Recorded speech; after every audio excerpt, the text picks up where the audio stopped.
বাংলাদেশে জ্বালানি সংকটের প্রভাব এবার পড়তে যাচ্ছে টেলিযোগাযোগ খাতে।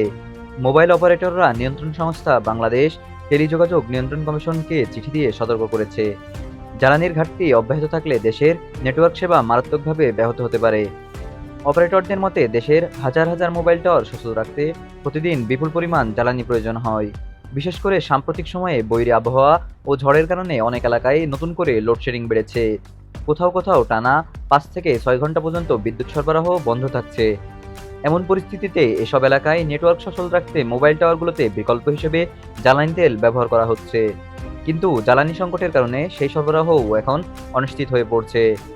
অপারেটররা আশঙ্কা করছে দ্রুত সমাধান না হলে অনেক এলাকায় দুর্বল হয়ে যেতে পারে নেটওয়ার্ক, এমনকি সম্পূর্ণ বন্ধও হয়ে যেতে পারে। এতে শুধু সাধারণ মানুষের যোগাযোগ নয়, ব্যাহত হতে পারে জরুরি সেবা, ব্যাংকিং কার্যক্রম এবং অনলাইন নির্ভর নানা অর্থনৈতিক খাত। এই অবস্থায় অপারেটররা জরুরি ভিত্তিতে জ্বালানি সরবরাহ নিশ্চিত করার আহ্বান জানিয়েছে, যাতে দেশের যোগাযোগ ব্যবস্থা সচল রাখা হয়।